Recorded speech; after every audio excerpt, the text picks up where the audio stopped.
Hi everyone, आप सभी का स्वागत है आपका अपना यूट्यूब चैनल टारगेट बोर्ड में। चलिए हम लोग स्टार्ट करते हैं। आप लोग का इंतज़ार खत्म हुआ। चलिए, इंतज़ार खत्म इसलिए हुआ क्योंकि आप लोग का बहुत डिमांड था सर इंग्लिश स्टार्ट कीजिए। चलिए देखिए, यहाँ पे हमारा पहला चैप्टर है द पेस फॉर लिविंग। अब देखिए, बहुत जगह इनका बहुत सारा मीनिंग है, अलग अलग मीनिंग है। YouTube पे मात्र ये क्रिस सर का वीडियो ही आपको बहुत ही सटीक जानकारी देगा। रीजन क्या दिया, आप वहाँ पे जाइएगा तो बहुत सारी आपको दिक्कत हो जाएगी, क्योंकि कोई कुछ कहता है कोई कुछ कहता है। बट आप हम पे ट्रस्ट कीजिए, हम आपको प्रूव्ड के साथ बताएंगे। Okay, the pace for living मतलब देखिए, पेस मतलब होता है अभी के जो रफ्तार है। पेस मीन्स क्या होता है, रफ्तार, अभी के जो गति है ना। The pace for living, living means क्या होता है, जीवन। तो बहुत कोई बोलते हैं इसे जीवन की रफ्तार, नहीं, जीवन के, गौर से समझिएगा। फॉर मीन्स क्या होता है, के लिए। तो यहाँ पे कह रहे हैं द पेस फॉर लिविंग मतलब जीवन के लिए जो रफ्तार है, जीवन के लिए जो रफ्तार है, क्या वो सही मायने में है या नहीं है, मतलब ठीक है या खराब है। इस पे आधारित यहाँ पे आरसी हचिंसन, इनका फुल फॉर्म है रे कॉटन हचिंसन, जिनका जन्म हुआ था 23 जनवरी 1907, 23 जनवरी 1907, और इनकी मृत्यु हुई थी 3 जुलाई 1975। ओके, ये पूछा जा सकता है इनका जन्म कब हुआ था, तो 23 जनवरी 1907, और इनकी मृत्यु कब हुई थी, तो 3 जुलाई 1975। तो रे कॉटन हचिंसन के द्वारा द पेस फॉर लिविंग लिखा गया है। और ये सबसे पहले ये सवाल पूछेगा ये क्या है, तो बहुत जगह आपको क्या मिल जाएगा, बहुत सारे बुक में, कि ये एक ऐसे है। बिल्कुल भी ऐसे नहीं है। रीजन इसलिए, आप विकीपीडिया जाके कीजिए आरसी हचिंसन के बारे में। ओके, जाइए विकीपीडिया कीजिएगा तो वहाँ पे आपका इनका ढेर सारा आपको नोवेल दिख जाएगा। जैसे 17 नोवेल लिखे हैं और भी ढेर सारे ये वर्क किए हैं। उसमें से मात्र स्टोरी जो है वहाँ पे आपको दिखेगा द पेस फॉर लिविंग। तो ये एक ऐसे नहीं है, बल्कि ये क्या है, स्टोरी है। याद रखिएगा, ये क्या है, स्टोरी है, ऐसे नहीं है। यदि आपको कहीं दिखता है तो वो गलत दिखता है। ओके, ये क्या है, स्टोरी है। और यहाँ पे रे कॉटन हचिंसन जो हैं, इसे एक ड्रामा के माध्यम से वर्णन करने का प्रयास करते हैं। ओके, तो आप लोग समझ ही रहे होंगे बात को, तो ये दिमाग में रखिएगा। तो ये क्या है, स्टोरी है। अब देखिए, सवाल ये उठता है कि सर क्या बुक में गलत दिया है, पता नहीं बुक में क्या है। नहीं, आपके तो बुक में ये दिया हुआ भी नहीं है कि इनका जन्म कब हुआ था और मृत्यु कब हुआ था, उनका फुल फॉर्म। तो ये क्या है, स्टोरी है, आप लोग देख सकते हैं प्रूव्ड में। ओके, अब देखिए समझिए, 23 जनवरी 1907 को इनकी जन्म हुई और 3 जुलाई 1975 को। ये कहाँ के रहने वाले थे, ये रहने वाले थे ब्रिटिश के। कहाँ के, ब्रिटिश के रहने वाले थे। ओके, और इसे ब्रिटिश नोवेलिस्ट भी कहा जाता था। इसे क्या कहा जाता था, ब्रिटिश नोवेलिस्ट। इन्हें ब्रिटिश नोवेलिस्ट के भी नाम से जाना जाता है। ये आपका क्या बनेगा, ऑब्जेक्टिव बनेगा। आप कहते हैं कि ढेर सारे बुक तो ये लिखे थे, ढेर सारी चीज़ ये वर्क किए थे। उसमें से एक इसका राइजिंग ये लिखे थे बुक। ओके, और ये शॉर्ट लिस्टेड हुए थे कब जाके, 1976 में। बहुत सारे यूट्यूब पे जो है गलत भी पढ़ा दिए हैं। बहुत ही अफसोस की बात है कि आप कैसे गलत पढ़ा देते पता नहीं। 1976 में आफ्टर डेथ के बाद है ना, जबकि 1975 में इनकी क्या हुई थी, मृत्यु। और बहुत कोई लिखे हैं क्या, 1975 में ही ये हुए थे ना। और ये बुक जो इनके थे, ये राइजिंग जो हुए थे, वो शॉर्ट लिस्टेड हुए थे। वो क्या हुए थे, शॉर्ट लिस्टेड हुए थे। किसके लिए, बुकर प्राइज के लिए, है ना, बुकर प्राइज के लिए। थोड़ा आप लोग एडजस्ट क्या मतलब अच्छे से लिख ही दिए। ओके, ऑफलाइन जो मैं पढ़ाता हूँ ना, तो आदत है ऑफलाइन का, आप लोग थोड़ा एडजस्ट कीजिए ऑनलाइन में। ओके, बट एडजस्ट करने की कोई बात नहीं, आप लोग अपने समझदार हैं, समझ रहे हैं। ओके, तो ये थे किनकी कहानी, आरसी हचिंसन की कहानी। ओके, कि इनका जन्म जो है, ये सारा चीज़ हुआ था। क्वेश्चन जो आपका पूछेगा ना, तो ये क्वेश्चन पूछने वाला है, ना ही ये क्वेश्चन पूछने वाला है। क्वेश्चन पूछने वाला है द पेस फॉर लिविंग का लेखक कौन है, अभी तक जो पूछा जाता है। और ये पूछेगा कि ये कहाँ से बिलोंग करते हैं, आरसी हचिंसन कहाँ से बिलोंग करते हैं, तो ब्रिटिश नोवेलिस्ट। देखिए यहाँ पे हम लोग जो पढ़ने जा रहे हैं ये story the pace for living, इसमें लाइन बाय लाइन तो हम नहीं पढ़ेंगे, लेकिन एक लाइन छोड़ेंगे भी नहीं। देखिए क्या कर रहे हैं कि लाइन बाय लाइन तो नहीं पढ़ेंगे, लेकिन एक लाइन छोड़ेंगे। मेरे कहने का मतलब ये है कि हर एक पॉइंट पे हम लोग क्या करेंगे, बातचीत करेंगे, क्या क्या बोले हैं, क्या क्या समझाएं, हर एक बात पे करेंगे। और कहाँ से कौन सा क्वेश्चन पूछा जाएगा, कौन सा आपका क्वेश्चन आएगा, है ना, उन सभी पे हम लोग क्या करेंगे, बात करेंगे। आप लोग को तो पहले ही मैं बता चुका हूँ कि सिलेबस के बारे में। इसमें से ऑब्जेक्टिव और शॉर्ट टाइप क्वेश्चन पूछा जाता है, लॉन्ग क्वेश्चन पूछना बंद कर दिया है। तो मेरा प्रयास रहेगा कि इसी वीडियो के खत्म होते होते आपका सारा बन जाए। और प्रूव्ड के लिए आप क्या कीजिए, गैस पेपर आसपास में होगा, जो पिछले साल पास किए होंगे उनको देख के थोड़ा चेक कर लीजिएगा, क्या सही में क्रिस सर जो बोल रहे हैं क्या वाकई में हम बना पाते हैं या नहीं पाते हैं। ठीक, तो आप लोग क्या कीजिए, इसका स्क्रीनशॉट ले लीजिए, फिर हम लोग आगे बढ़ते हैं। ओके, आई होप कि आप लोग स्क्रीनशॉट ले लिए होंगे। ओके, और मेरा पढ़ाया हुआ, हम जो आपको पढ़ा रहे हैं, मेरा पढ़ाने का तरीका कैसा लगता है नीचे ज़रूर कमेंट कीजिएगा, क्योंकि कमेंट करने से मुझे अंदर से एनर्जी मिलता है, ताकि मैं आप लोग के लिए नेक्स्ट वीडियो बना सकूं। ओके, क्योंकि देखिए जब कोई एथलेटिक जब परिश्रम करते हैं और जब उन्हें क्या मतलब प्रशंसा मिलती है उनके काम के पीछे, तो उनका और मन करता है कि नहीं और हम कुछ करें। ओके, अब देखिए कि यहाँ पे आरसी हचिंसन जो है, गौर से समझिएगा, डायग्राम से मैं समझाने का प्रयास करूँगा, आप समझिएगा। ओके, और बिल्कुल ही अच्छे ढंग से समझ जाइएगा, कहीं कोई दिक्कत नहीं होगा। समझिए, यहाँ पे जो है आरसी हचिंसन एक ड्रामा के थ्रू दिखाना चाहते हैं, इस स्टोरी को बताना चाहते हैं ना, इस स्टोरी को क्या करना चाहते हैं, बताना चाहते हैं। समझिए क्या, सबसे पहला चीज़ आरसी हचिंसन के बारे में तो आप जान ही गए। अब देखिए इसमें क्या था, आरसी हचिंसन जो जितने भी स्टोरी लिखते थे, जो भी चीज़ लिखते थे, उनके जो समकालीन होते थे वो देखते थे कि हमारे जो समकालीन, उनके समकालीन का मतलब क्या, उनके समय में जो है क्या क्या परेशानियां आ रही थी, क्या क्या दिक्कत हो रही थी, उन पे वो लिखते थे। तो उसी में से ये जो 10 पेज फॉर लिविंग जो है, ये कैसे, ये जो जीवन की जो रफ्तार है, कैसे एक नॉर्मल रिदम, एक नॉर्मल रफ्तार पे, मतलब कैसे ये जो पेस यानी फास्ट मोमेंट जो है, ये रैपिड मोमेंट जो है, कैसे असर कर रहा है, चाहे वो मैन हो, चाहे वो वुमेन हो, चाहे वो चिल्ड्रन हो, उन सभी पे ये क्या कर रहे हैं, डिस्कशन कर रहे हैं, बातचीत कर रहे हैं, डिस्कस कर रहे हैं कि मतलब कि क्या क्या मतलब परेशानियां हैं। और वो समझाना चाहते हैं किनके माध्यम से, एक ड्रामा के माध्यम से आए। ठीक, चलिए आप जैसा भी हो डायग्राम आप लोग समझ जाइए। ओके, वैसे भी हम लैंग्वेज के टीचर हैं। ठीक, समझने का आप क्या कीजिएगा, प्रयास कीजिएगा। ओके, चलिए ठीक।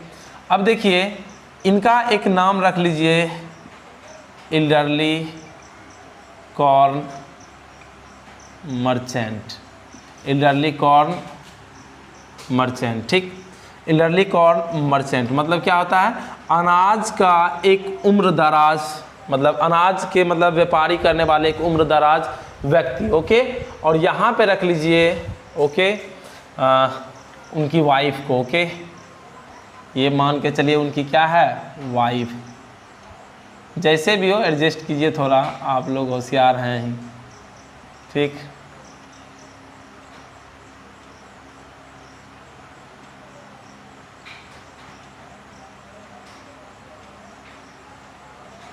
थोड़ा ठीक एडजस्ट कर लीजिएगा। ओके, ये उनकी क्या है, वाइफ है। ठीक, ये उनकी क्या है, वाइफ। ठीक, और भी एक था उनका भतीजा भी था। ठीक, अब देखिए पहले यहाँ पे समझ लेते हैं सारा चीज़। ठीक, इनके यहाँ पे एक भतीजा का भी चित्र हम बना लेते हैं। ठीक, बिल्कुल समझ में आएगा और ये स्टोरी कभी दिमाग से नहीं निकलेगा, ये मेरा आपसे वादा है। नेफ्यू है ये। ठीक, चलिए अब देखिए स्टोरी स्टार्ट होती है। अब देखिए लेखक कहते हैं आई सॉ अ प्ले। अब देखिए I saw a play, play means होता है खेलना, लेकिन यहाँ पे प्ले का मतलब क्या हो जाएगा, नाटक। जब नाउन के तरह से यूज कीजिएगा तो क्या हो जाता है, नाटक। कहते हैं आई सॉ अ प्ले, है ना, I saw a play in Dublin note long ago. कहते हैं कि मैंने डबलिन में एक क्या देखा था, नाटक देखा था, एक ड्रामा देखा था। क्या देखा था, एक नाटक देखा था। कहाँ देखा था, ये पहला ऑब्जेक्टिव बनेगा कि लेखक नाटक कहाँ देखा था। तो लेखक जो है आरसी हचिंसन जो है नाटक देखा था कहाँ पे, डबलिन में। लिखते चल जाइएगा, पॉइंट एक भी नहीं छूटेगा। ओके, कहाँ देखे थे, डबलिन में उसने क्या देखा था, नाटक देखा था। बहुत लंबे समय की बात नहीं है, हाल फिलहाल। जिसका चीफ कैरेक्टर, ये कौन, चीफ कैरेक्टर। चीफ कैरेक्टर कौन थे? Elderly corn merchant. डबलिन में एक नाटक देखा था जिसका चीफ कैरेक्टर कौन था? ये बूढ़ा व्यक्ति है ना, ये अनाज के व्यापारी जो थे, एल्डरली कॉर्न मर्चेंट। तो ये क्वेश्चन आपका बनेगा कि मुख्य कैरेक्टर के रूप में कौन था? तो एल्डरली कॉर्न मर्चेंट। ठीक, अब देखिए उसने एक डबलिन में नाटक देखा था जिसका मुख्य कैरेक्टर कौन था? Elderly corn merchant. His man of many anxieties, his man of many anxieties. Otherwise मतलब ये जो आदमी था इनके पास ढेर सारी चिंताओं से ये घिरा हुआ था। रीजन क्या था कि लेखक यहाँ पे कैप्चर्स करते, ध्यान दिलाना चाहते हैं मॉडर्न ऑफ, मतलब कि ये यहाँ पे ध्यान दिलाना चाहते एगोनी ऑफ मॉडर्न मैन। क्या? एगोनी ऑफ मॉडर्न मैन, मतलब एक आधुनिक युग का व्यक्ति। ये समझ लीजिए कि एक ऐसा व्यक्ति है, ये एक है मॉडर्न, ये कैसा व्यक्ति है? मॉडर्न मैन है। ठीक, और ये आदमी के पास जो है एगोनी है। एगोनी बोले तो दुखदों का बहुत सारा क्या है? पीड़ा है, बहुत सारा दुख का पीड़ा। और क्या दुख का रीजन अभी जस्ट आपको पता चल जाएगा। तो ये मैन ऑफ मैनी एंग्जाइटीज ढेर सारी चिंताओं से घिरा हुआ था। और इसको बोल भी रहे हैं, लेखक कह भी रहे हैं कि कैप्चर्स मीन्स क्या? ध्यान डालते हैं, दृष्टि डालते हैं उस व्यक्ति पे, उसी व्यक्ति के आसपास ड्रामा को, कहानी को घुमाने का प्रयास करते हैं। और ये कैसा आदमी है? तो मॉडर्न मैन है ना, एगोनी ऑफ मॉडर्न मैन। आपसे ये क्वेश्चन पूछा जा सकता है तो आप बोल सकते हैं एगोनी ऑफ मॉडर्न मैन। ठीक, किस पे ध्यान देते हैं? कैप्चर्स।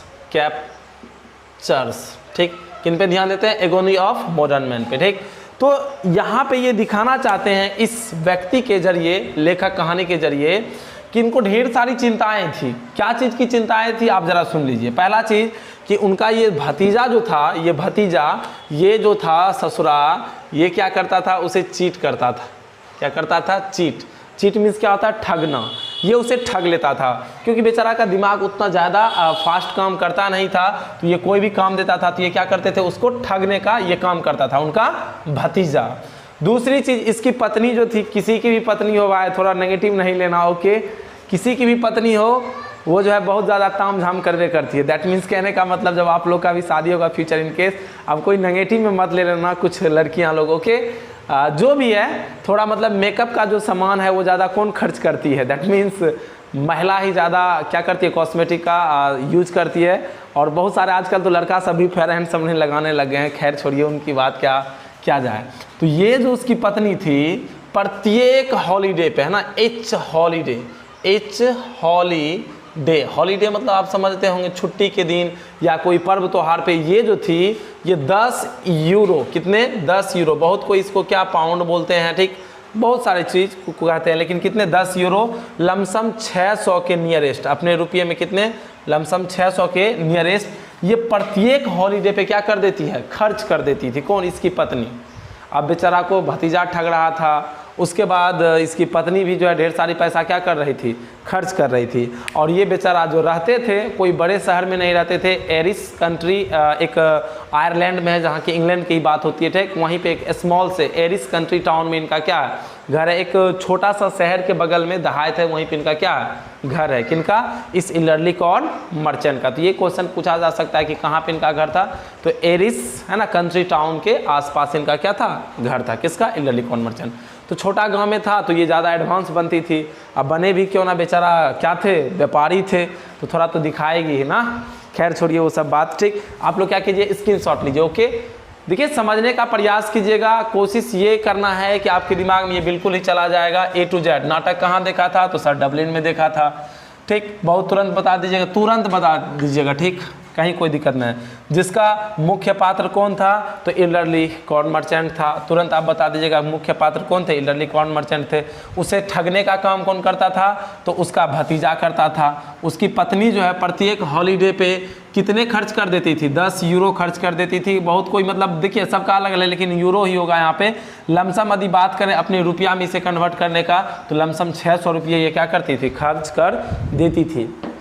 अब देखिए, ये आदमी जो थे अपने तेज गति के वजह से, अपने तेज रफ्तार के वजह से बहुत ही ज़्यादा क्या दुखी थे, बहुत ही ज़्यादा चिंतित रहते थे। और कभी कभी ये चीख उठते थे, चिल्ला उठते थे। क्यों चिल्ला उठते थे? कि उनको लगता था कि बाप रे बाप, ये कितना मतलब मेरा ज़िंदगी जो है वो कितना रफ्तार से जा रहा है, क्या हो रहा है, ठीक। और उसी वक्त मतलब उनको ये मालूम पड़ता है कि एक एरोप्लेन, क्या एक एरोप्लेन की जो स्पीड है, याद रखिएगा, एक एरोप्लेन की स्पीड जो है 1000, कितना, 1000 है ना, मील्स, 1000 मील्स पर आवर, यानी एन आवर है, क्या है, एन आवर, यानी 1 घंटे में वो कितने दूरी किलो मतलब मीटर करते हैं, तो 1000। ये क्वेश्चन बनेगा, एक एरोप्लेन जो है, ठीक, एक एरोप्लेन की स्पीड कितना है, 1000 प्रति घंटा की रफ्तार से ये क्या करते हैं, एरोप्लेन स्पीड में मतलब चलते हैं। तो ये बात सुन के उनको और आश्चर्य लगता था कि एक ज़माना था कि हम लोग बैलगाड़ी, रिक्शा से, ठेला से, टेम्पू से चलते थे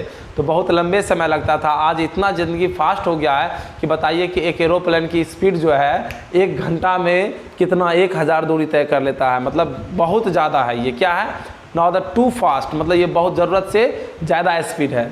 अब देखिए ये ऐसा इसलिए ये बोलते हैं कि इनको लग रहा है कि बाप रे बाप ये सब क्या हो रहा है, क्योंकि इनको ये लगता है कि हमारे जो पूर्वज थे, हमारे जो दादा परदादा थे, उनको ये पता भी नहीं होगा कि ये इतना ज़्यादा फास्ट वाली ज़िंदगी यहाँ पे आएगी, क्योंकि वो लोग नेचुरली चीज़ को ज़्यादा पसंद करते थे और उन चीज़ को ज़्यादा वो अपनाते थे। लेकिन इनको जब ये सब चीज़ सुनने के लिए मिलता है तो समझिए कि इनको बहुत ही ज़्यादा दिक्कत होती है। और इनकी जो एज है नियरेस्ट वो 30 के आसपास है इनका एज, मतलब 30 के बाद ही माना जाए। हो सकता है आप जैसे मान के लिए कि हम ही को ले लीजिए, यदि आज से 10 साल मैं पीछे अपने समय को याद करता हूं तो इतना ज़्यादा नहीं मतलब फास्ट थी दुनिया। उस समय गांव में एक मुश्किल से नोकिया का छोटका सा मोबाइल मिलता था, आज तो सबके पास क्या है, एंड्रॉयड फ़ोन है, आप लोग समझ ही रहे होंगे। ओके, तो मतलब इनको ये लगता था कि बाप रे बाप 1000 किलोमीटर एक एरोप्लेन का स्पीड, मतलब उनको सुन के ये आश्चर्य लगता था। किनको, लेखक को। ऐसा नहीं था कि आगे फिर ये लेखक ये चीज़ क्लियर करते हैं कि ऐसा नहीं है कि लेखक को जो है मतलब दैट मीन्स इस इल्डरली कॉर्ड मर्चेंट को कि तेज़ गति नापसंद थे, रैपिड मूवमेंट ऐसा बिल्कुल भी नहीं था कि इनको नापसंद थे, ये पसंद करते थे, ये तेज़ गति को भी पसंद करते थे। किस मायने में ये कहते थे, ये इल्डरली कॉर्ड मर्चेंट कहते थे कि ऐसा नहीं है कि मैं प्रत्येक फील्ड में जो हूँ मतलब तेज़ गति को मैं नापसंद ही करता हूँ, मुझे को 90 की स्पीड मानी 90 के स्पीड में कार चलाना, क्या चलाना, कार चलाना बिल्कुल ही मज़ा आता था। उसको 90 की स्पीड में कार चलाना मज़ा आता था। और इनका ये भी कहना था कि ये कार मेरा नहीं हो, ये कार किसी और का हो, तब मुझे और ज़्यादा मज़ा आएगा, और ज़्यादा, ठीक। और ये रात का भोजन याद रखना, ये रखिएगा आप लोग, ये रात के भोजन जो कहते हैं कि मैं रात का भोजन कहाँ करना चाहता हूँ, लंदन में। कहाँ करना चाहता हूँ, रात का भोजन लंदन में, है ना, टू डाइन, याद रखिएगा। डिनर जो हम बोलते हैं ना, उसको हम क्या बोलते हैं, डाइन भी बोलते हैं। अब वो डाइन वाला नहीं समझ लीजिएगा, गंवारी वाला, ठीक, वो सब कुछ होता नहीं है, ठीक। तो to dine in London and lunch, है ना, न्यूयॉर्क। वो सोचते थे कि रात का भोजन कहाँ करें, हम लंदन में करें, और दिन का भोजन हम कहाँ करें, न्यूयॉर्क में करें। तो इतने वो फास्ट थे। कौन, लेखक। ऐसा मतलब मन में ये सोचते थे कि ऐसा नहीं है कि मैं हर एक फील्ड में तेज़ गति को ना पसंद ही करता हूँ, कुछ ऐसे फील्ड हैं जहाँ मैं बिल्कुल ही तेज़ गति को पसंद करता हूँ। और आगे कहते हैं बट कभी कभी उनको ऐसा लगता है कि ये दुनिया जो जितनी फास्ट है उनमें कहीं ना कहीं मैं क्या हूँ, पीछा हूँ। वो बोलते हैं कि मैं उस जनजाति से बिलोंग करता हूँ। ट्राइब मीन्स होता है जनजाति, TERRIB। ट्राइब मीन्स क्या होता है, जनजाति। ये बोलते हैं कि मैं उस जनजाति से बिलोंग करता हूँ। ट्राइब मीन्स क्या होता है, जनजाति। मैं उस कास्ट यानी उस जनजाति से मैं बिलोंग करता हूँ कि यदि एक इंटेलिजेंस का टेस्ट लिया जाए, यदि बहुत सारे व्यक्ति को कंपटीशन में बैठा दिया जाए और मेरे बुद्धि का, मेरे नॉलेज का, इनलाइटमेंट का, बुद्ध ज्ञान के लिए मेरा क्या लिया जाए, टेस्ट लिया जाए, तो उसमें सबसे लोएस्ट मार्क्स, सबसे लोएस्ट मार्क्स मुझे ही प्राप्त होगा। सबसे लोएस्ट मार्क मुझे ही प्राप्त होगा। बिकॉज वो कहते हैं अपने आप को कि I am a slow thinker. ये क्वेश्चन बनेगा, I am a slow thinker, I am a slow thinker. आप लोग लिखते चल जाइएगा, I am a slow thinker. मैं एक क्या हूँ, मंद सोचने वाला व्यक्ति हूँ, क्योंकि मुझे सबसे कम नंबर मिलेगा, क्योंकि मेरा जो दिमाग है और सबकी अपेक्षा जितना फास्ट सोचता है उतना नहीं सोचता। और फिर वो अपने आप मन में ये भी सोचते हैं कि अभी के युग में ये बोलते हैं, अभी के युग में कि हम लोग को जो है ज़्यादा सोचना पड़ेगा, ज़्यादा मतलब कहने का मतलब जिस हिसाब से दुनिया चल रही है, आपको ये चीज़ पता होगा कि यथा दृष्टि तथा दृष्टि, जैसा आप दृष्टि बनाइएगा वैसा आपको क्या दुनिया नज़र आएगा। और आप ये भी जानते होंगे परिवर्तन ही संसार का क्या है नियम है, भागवत गीता में भी कहा गया है। तो बदलनी चाहिए, समय के अनुसार क्या करना चाहिए, बदलना चाहिए। और ये बताते हैं अपने बारे में, कहते हैं उदाहरण के तौर पे ये एग्जाम्पल देते हैं, समझाते हैं। क्या समझाते हैं, गौर से समझिएगा। एन एग्जाम्पल, उदाहरण के तौर पे ये बोलते हैं कि जब मैं अपने वाइफ के साथ, किसके साथ, जब मैं अपने वाइफ के साथ कहाँ जाता हूँ, फिल्म देखने के लिए जाता हूँ। कहाँ पे, सिनेमा में। जब मैं अपने वाइफ के साथ, पत्नी के साथ फिल्म देखने के लिए, ठीक, आप लोग भी फ्यूचर में जाइएगा, ठीक, आप ज़्यादा हंसिए नहीं, ओके। चलिए यहाँ पे ध्यान दीजिए, तनी मनी बोल देते हैं तो तुरंत हंसने लगता है आप लोग। अब यहाँ पे ध्यान दीजिए, जब ये अपने पत्नी के साथ कहाँ जाते हैं, सिनेमा, फिल्म देखने के लिए, तो बेचारा को बहुत दिक्कत होता है। क्या दिक्कत होता है कि वहाँ पे जितने भी उनके दोस्त थे, जो भी इनके साथी संगत थे, जितने भी आदमी सिनेमा में थे, उसमें जो भी फास्ट मूवमेंट हो रहा था फिल्म में, जो भी फास्ट एक्शन चल रहा था, जो भी चीज़ चल रहा था, जैसे भी था, वो सारा एकदम बिल्कुल सब कोई समझ लेते थे। लेकिन ई ससुरा को कुछ समझ में नहीं आता था। इसलिए समझ में नहीं आता था क्योंकि ये मन सोचने वाला था, because I am a slow thinker. ये पहले से कह रहा है कि मैं क्या हूँ, स्लो थिंकर हूँ। और विस्पर करते हैं, विस्पर मीन्स होता है फुसफुसाना, WISHPER, क्या होगा, विस्पर, WISHPER, विस्पर करते हैं। दैट मीन्स क्या, फुसफुसाते हैं। क्या फुसफुसाते हैं, विस्पर करते हैं, फुसफुसाते हैं। फुसफुसाते क्या है, कहते हैं अपने पत्नी के कान में जाके कहते हैं कि कान में कहते हैं कि इसमें, ये याद रखिएगा, ये सब जाके अपने पत्नी के कान में ये कहते हैं, ये कौन, इलरली कॉर्न मर्चेंट, कहते हैं ऐसे करके इनके कान में जाके, क्या ये वही हीरोइन है, क्या ये वही हीरोइन है जिसको हम शुरू में देखे थे। तो उसकी पत्नी जवाब देती है, हद तेरी का, आपको ये भी समझ में नहीं आता है, इस फिल्म में 3 हीरोइन है। कितनी हीरोइन है, 3 हीरोइन। अब देखिए बेचारा के साथ कितना प्रॉब्लम है, कितना ये कम सोचने वाले हैं कि यहाँ तक इसको फिल्म में 3 हीरोइन है और तीनों हीरोइन इसको एक ही जैसा लग रहा है दिखने में, इतना। तो ये बोलती है कि कितनी हीरोइन है, 3 हीरोइन, और आप उसे सूचित कीजिए A, B और C में। क्या सूचित कीजिए, A और B में इसे क्या कर दीजिए, सूचित कर दीजिए कि इसमें A हीरोइन है, B हीरोइन है और C हीरोइन है। और सबको वो बताती है कि एक लंबी लड़की है भूरे बाल वाली, याद रखिएगा, एक लंबी लड़की है भूरे बाल वाली, एक शॉर्ट लड़की है भूरे बाल वाली, और एक ब्रूनेट, मतलब कि थोड़ा, मतलब बोल सकते हैं कि आप लोग देखें थोड़ा कला भी रहते हैं, मतलब अंग्रेज टाइप का, देखें ना, आप लोग समझ गए होंगे, ठीक, उस तरह के। तो सबको आप कैटेगरी में बांट लीजिए, A, B, C, और इसमें हीरो 1 है। हीरो कितना है, याद रखिएगा, हीरोइन कितनी थी, 3, हीरोइन की संख्या 3, याद रखिएगा, ये ऑब्जेक्टिव बनेगा, और हीरो की संख्या 1। ये बोलते हैं कि इसमें हीरो जो है 1 है, हीरोइन 3 है। और हीरो वही था जो कि इंडोर से आया था। किस आया था, वो जो रूम के अंदर से जो बाहर आया था दरवाजे पे, अपना कैप ऐसे करके उठाते हुए, वही क्या है, इसमें हीरो है, ठीक। और इसमें 3 हीरोइन है, और ये तीनों हीरोइन के प्यार में है ना, फॉलन इन लव है ना, ठीक। ये तीनों प्यार में गिरेंगे, कैसे, सीक्वेंस में, ऑर्डर में गिरेंगे। ये तीनों हीरोइन जो है हीरो के प्यार में गिरेंगे। किस हिसाब से गिरेंगे, पहले कौन गिरेगी, B, उसके बाद C और उसके बाद A। ये याद रखिएगा कि वो किस ऑर्डर में गिरे हैं प्यार में, तो B, C, A में। पहले सबसे B, पहले किस हीरोइन से प्यार करेंगे B से, उसके बाद किससे, C से, और उसके बाद A से। तो इस तरह से क्या होंगे, गिरेंगे, ठीक। तो चलिए, ये थे क्या कि मतलब इस तरह से वो उनको क्या करते हैं, समझाते हैं। अब ये सारा चीज़ होने के बाद बोलते हैं कि वास्तव में यदि जो व्यक्ति अपने काम के प्रति, अपने जो वर्क है, उनका जो बिजनेस है, यदि वो सही मायने में नहीं सोचे, फास्ट नहीं सोचे, तो उनका बिजनेस तो छोड़िए, वो इस दुनिया में सबसे क्या रह जाएंगे, पीछे रह जाएंगे। इसलिए व्यक्ति को खुद पे, अपने आप पे क्या करनी चाहिए, वर्क करनी चाहिए कि ज़्यादा अपने सोच को बढ़ाए, जो समय है उस समय के अनुसार चले। ये यहाँ पे एक स्टोरी था, किनके द्वारा लिखा गया था, R.C. हचिंसन के द्वारा। आप लोग को कैसा लगा नीचे ज़रूर कमेंट कीजिएगा, ताकि आपके लिए मैं नेक्स्ट वीडियो बना सकूं। और मेरा पढ़ाने का तरीका आपको कितना अच्छा लग रहा है, और क्या ज़्यादा मेरा आपको अच्छा लगता है, वो ज़रूर बताइएगा, क्योंकि आपके कमेंट्स का मुझे इंतज़ार रहता है। क्योंकि आपके कमेंट्स को मैं पढ़ता हूँ तो अंदर से एक एनर्जी आता है। ओके, तब तक के लिए टेक केयर, जय हिंद, जय भारत। यू।